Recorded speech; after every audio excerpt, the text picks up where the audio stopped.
The Honourable Amy Adams. Mr Speaker, it's a great pleasure to take a call on the 7th budget that this National-led government and that Bill English, as our Minister of Finance, has led us through. And Mr Speaker, I'm very proud that this is a budget that consolidates the clear approach that we have brought to government benches since 2008, sir, and that is recognising that actually you can have it both ways. You can get the government's book back in order and deliver better services for our taxpayers and the New Zealanders who need those services. And for many years we'd seen governments who just wanted to throw more money at a problem. If it wasn't working and the spending wasn't effective, well, let's spend more and that must cure all ills.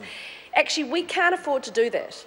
And we've said for a long time we need to set the example of what we preach, which is to say that families need to be saving and investing and thinking about the future. And, Mr Speaker, it wouldn't be credible for us to do that as a government if we continued to live beyond our means, as had become the pattern, particularly in the early years of the 2000s. Now, yep, this year will show a deficit of $684 million, but the important thing is year on year we've been building a platform to get the government books back in surplus, and we will be one of the first countries in the developed world post-GFC to do that, sir. And Mr Speaker, that's something that we can be incredibly proud of, but we haven't done it by cutting and slashing and burning. Actually, in all of the core sectors, we can point to real progress where the sector has been encouraged and supported and cajoled into delivering better services for New Zealand. And Mr Speaker, whether you look at health, whether you look at education, whether you look at law and order, the reality is the numbers now show that New Zealanders are getting far better value for the money that we take from them, and that we've recognised that every dollar we take out of the pocket of a hard-working New Zealander, we owe that taxpayer the respect of showing that we will spend that money as carefully as we would our own. And Mr Speaker, that's what this budget, to me, really talks about. It talks about the fact that we've recognised there are areas of New Zealand and there are families in New Zealand who are doing it pretty tough. And those 160,000 of the lowest income families, we wanted to do more to support. But we didn't simply add some more numbers onto the spend and get the chequebook out. We said we need to do this responsibly, and that's about targeting where we put money and where we don't.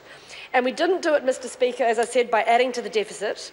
We thought very carefully about what costs were fair to fall where in our society. And I think actually the border processing levy that we passed through in urgency over the weekend is a fantastic example of that. Because here you have a decision that says, should we be taxing all of those lowest paid families to fund the international travel of foreigners and New Zealanders who can afford international travel? And my view very simply is no, we shouldn't. If we're travelling, the cost that we impose on an economy through doing that should fall to us. Ditto, the foreigners who come through our airports should be contributing to those costs. I'm not going to be taking money out of the hard-working pockets of some of those families who are doing it tough, who certainly couldn't afford international travel, to make them pay for it. As we do when we go overseas. It's my cost and I should pay it. Labor thinks that we should tax the poorest families in New Zealand to pay for the travel of wealthy New Zealanders and wealthy foreigners. I don't support that. Targeting that levy to those people who incur the cost. See, they don't like it when you call them on their hypocrisy, but actually that's the reality. They spark up when you highlight the fact that they didn't want us to have the cost of that expensive travel falling on those who travel. They wanted it to fall on every taxpayer. So I would far rather those costs fall where they should, and their spare money can be reinvested in low-income families, and that's the difference between us. We say, where is our money best spent? Mr Speaker, let's see how that same approach applies in my own area of broadband. So again, we had two options. We could have either asked the companies who will profit from the infrastructure to help fund it on a communal basis, which is what we have done, and what every other party in Parliament supported, except for, of course, Labor, or you could tax people who actually don't get to make their living off that infrastructure. Our view, you target it to those who will get the benefit from the spend, and you use the money that you create, the surplus spend that you create in the government finances, to put it where it will do the most good.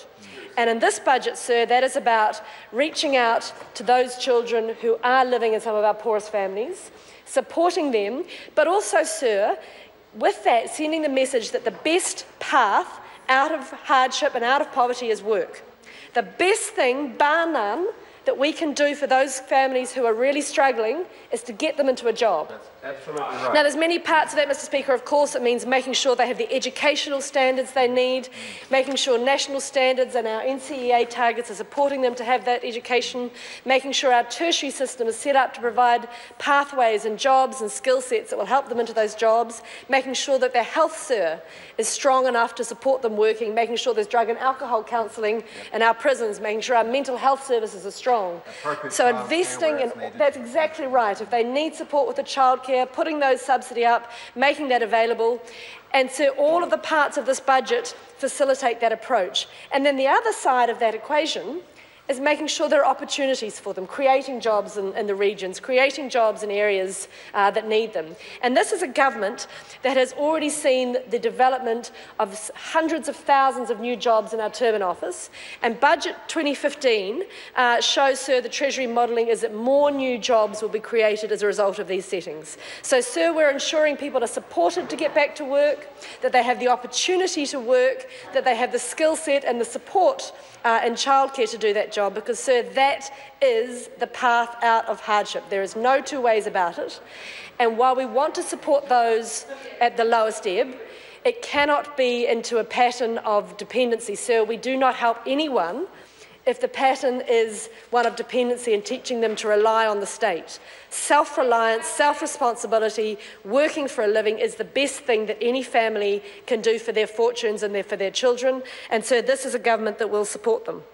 Sir, I want to just highlight a couple of the ways the budget has helped areas like the one that I represent, because I think often when we look at the big packages and the national approach, we lose some of the detail of the very real things that this budget will do in the parts of rural and provincial New Zealand, like the electorate of Selwyn. Sir, I have to comment on the $100 million set aside in this budget to rebuild the science facilities at Lincoln University, obviously significantly damaged during the Canterbury earthquakes of 2010 and 11.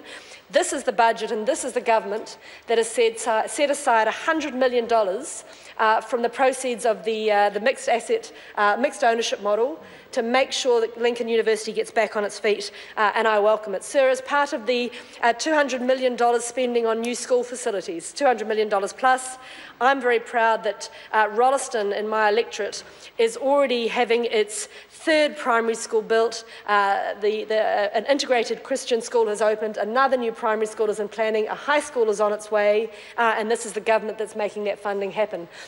I was also delighted to see the announcement in the budget around the regional research centres, Sir, recognising that some of the best innovation in this country isn't happening in the cities, it's happening in regional and rural New Zealand. And funding that sort of research, regional research centre, Sir, will do two things. One, it will create jobs and activity in the regions. But two, it shows that the government recognises that some of the most innovative parts of New Zealand are in the regions, that we respect that and we want to support that, Sir. And this is a budget that certainly does it. Finally, let me end my contribution talking about the funding in the budget for both the extension of the ultra-fast broadband program and the regional broadband initiative. Mr Speaker, this is a budget that puts $360 million more into our investment, taking the total government investment over $2 billion. This is the government that will deliver high-speed, high-quality broadband to as many New Zealanders as we possibly can, because that is the foundation, Sir, for all of the services we need in the future: social, cultural, economic and government services. It is the digital highway that will really enable our small towns and our communities. And, Sir, the extension of the UFB program will see another 200,000 New Zealanders access absolutely world-leading connectivity infrastructure, and I'm incredibly excited by that. So we're going to see some of the smallest towns in New Zealand get switched on and opened up in a way that we won't have seen since the railways were first rolled out, since we took electricity into some of the communities. That is exciting. I'm excited by that. I'm proud of it. And, Sir, there's a reason New Zealand is held up internationally in terms of the success of our broadband program. Around the world, we get companies like Alcatel-Lucent saying New Zealand is a country that's got this right. This is a model to the rest of the world, and this is the government that enabled it. I'm very proud to commend the budget to the House. Well done. Great speech and a great